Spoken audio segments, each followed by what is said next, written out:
at a crowd. What? There are photos. If you go on to Justin Fenton, who is a reporter for the Baltimore Sun, he posted pictures on his Twitter page. I'm going to put Justin out there, but he posted pictures on his Twitter page of this officer who is also surrounded by other officers while his gun is drawn, and you can see him waving the gun. Agitating. All right, let's go to the line. Let's go to the line. Hold up. I got to be traffic cop here. Let's hold up. 410-481-1010. 410-481-1010. And Siv, what question are we posing to our... Well, I guess the question should be, what exactly should we do? I guess, what should we do with these dirt bike riders? Like, what are the solutions? If we're tired of seeing, people complain all the time about dirt bike riding, it's not going anywhere. It's a part of Baltimore city culture. What should we do about it? 410-481-1010. Great question. What should we do about it? And let's go ahead and pick up, I believe that is... I got it. Gotcha. Corey. Come on, Corey. Good morning. Good morning. Wait a minute. This isn't just Corey. This is the Corey. This is the Corey. Wait a minute. Good morning, Phil. Good morning, Corey. Good. Yes, I'm calling in from New York, and I wanted to comment on this topic because it's not really just a Baltimore culture. It's actually all over the place because I live in Harlem, and God knows all times of night, especially here in the summertime, you hear these kids going up and down with the dirt bikers, and I totally agree with Phil. I think each city, especially in the urban communities, need to find a way to structuralize this situation. That way, number one, the kids or the young people will still have a way to ride their dirt bike, but it's not be a disturbance to the communities. And like she said, maybe we can have, teams, people from New York come on and deal with absolutely competitions. Right. I used to live in Atlanta. It's the same thing down there. So it's like, give these kids something constructive to do that they enjoy doing, and instead of having something else to take away from them. Absolutely. So I completely agree.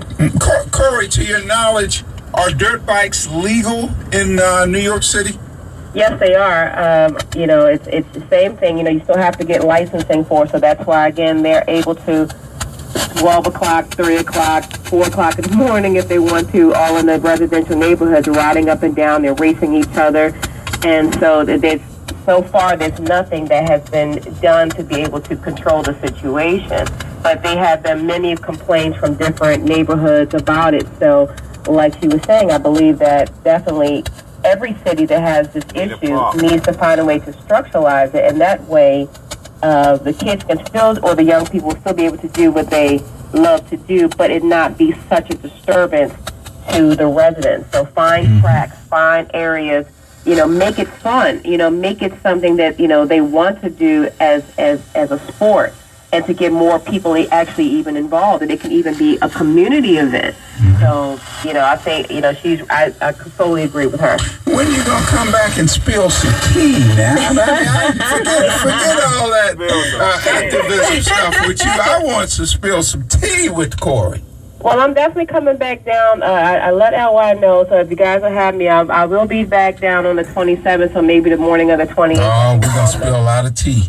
Yeah, but I try to call in when I can. I called this morning, but I was disconnected somehow. But so I just wanted to call in and chime on this topic because, again, I just wanted the city of Baltimore to know that it's not just a Baltimore thing. We have dirt bikers all over the country, and like you said, maybe we can find a way to make this a real sport, community event, and give kids a positive look and the community a positive look on dirt biking. Thank you. And that was Niece Corey. Corey. Well, let's see what Nance has to say. Nance. How are you? It's the show's niece. Go ahead, Nance. Well, I said was saying about, we need to have a structural place to go ride their bike, but also that until we teach them how to respect the environment and the community, it's going to be hard for us.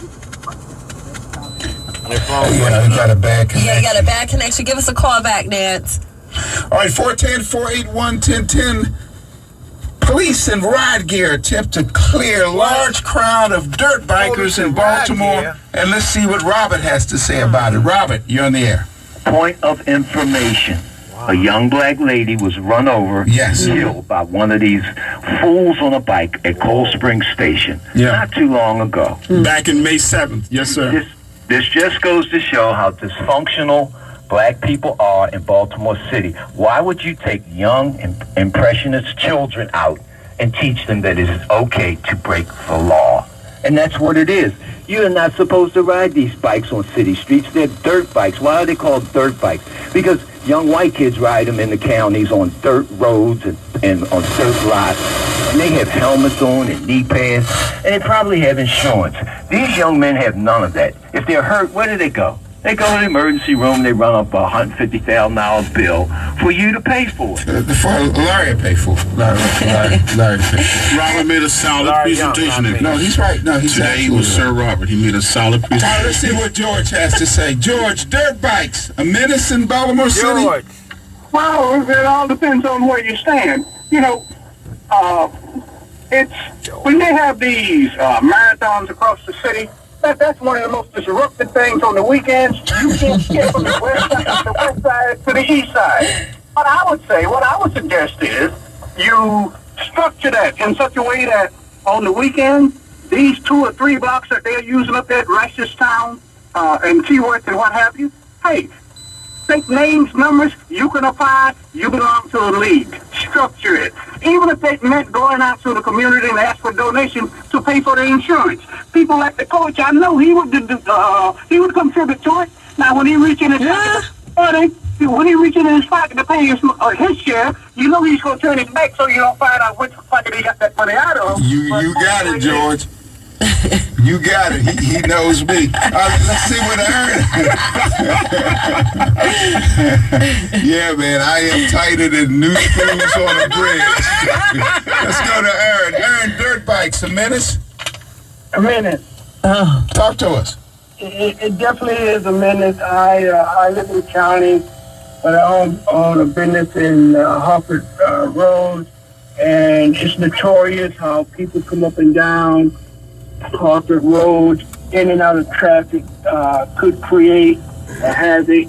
If you're going to do it, make it a law. Make sure that everybody is applying the proper equipment that's necessarily needed.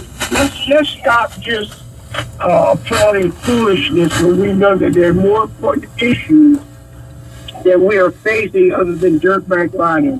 Absolutely. Dirtbag riders need to comply to the law. I drive, you drive, you have to have on a seatbelt, you have to have this, you have to have that. These individuals, for a better word, just basically disobey the law. And so it puts the mayor and the police department in a situation where, again, if we're not wise in how to handle them, we'll wind up with another Freddie Gray incident. All right, 410-481-1010. We're talking about police and ride gear attempt to clear large crowd of dirt bikers in Baltimore. And here you have all these police in this riot gear. And I'm pretty sure that's a lot of money being, wasted.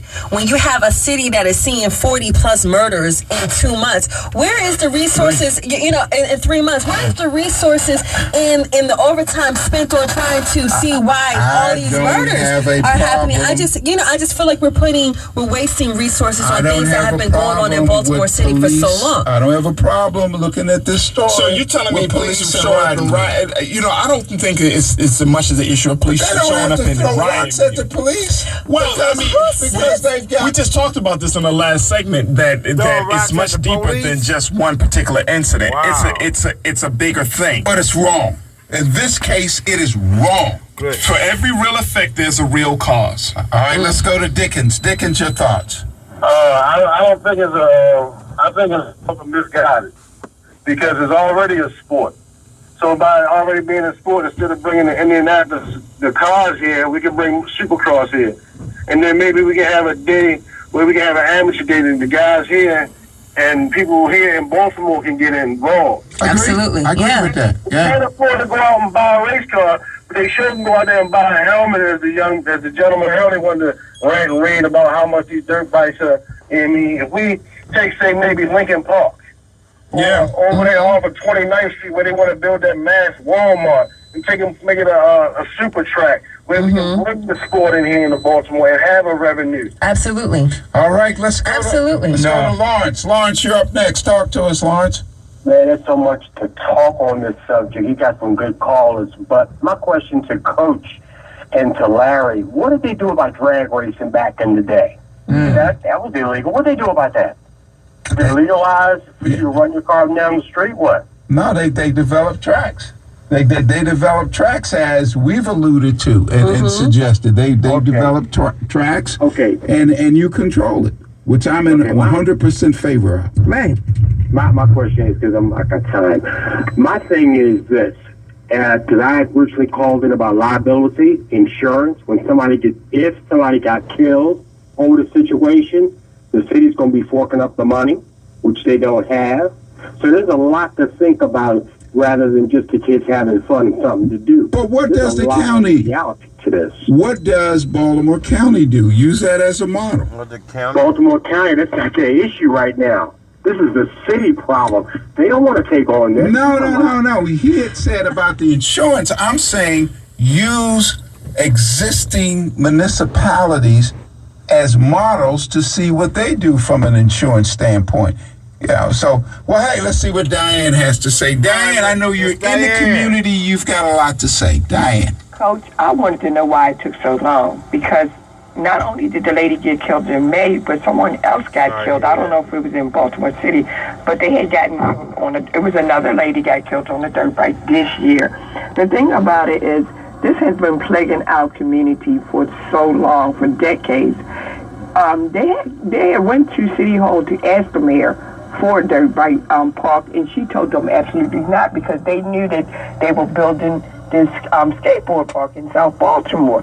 But she gave okay to that. Why you don't give okay to one and not to the other? Both of them is dangerous. If you say that you want our children to be productive, if they ask you for something, why didn't you go ahead and give it, or give them a good explanation why you can't build a dirt bike park? And in Baltimore County, like you said, Coach, they got the fields that they go on, and their parents take them.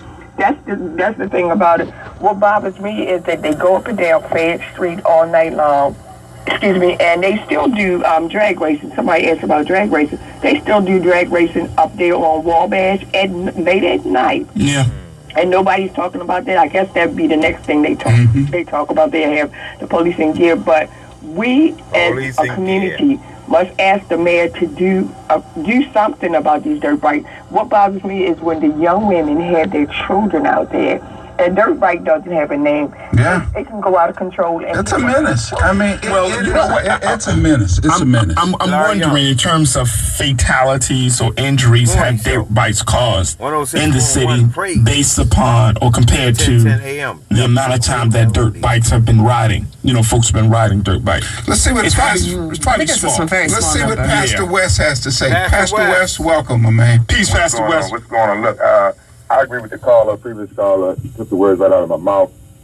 First of all, the mayor, has been requested, has been asked to, for a dirt bike track.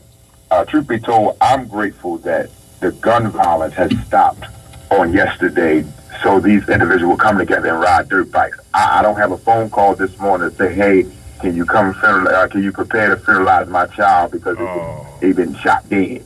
So, I'm grateful that they came together and was able to ride dirt bikes up and down Wrightstown Road like they've been doing. It's the same time. They don't have as much structure as they need, but the mayor and everybody else in the city knows that this time, this day, and this place they ride. So why can't a street be shut down? Why can't this road that they chose be shut down for these individuals? I agree. Now, and again, I don't know the traffic pattern of this particular road, but I think that you find some venue to have it so that the people can ride, competitions, etc. And that's probably why the police did show up in riot gear, because they know that this has been going on for a while here in the city of Baltimore. But to show up in riot gear is kind of provoking something to happen. Yeah, hey, but they needed it. And again, I know hindsight, and we can play the chick. Don't worry about nothing. Don't worry about a thing. Let's just get a dirt bike field. You heard it first on the Ride On Morning Show.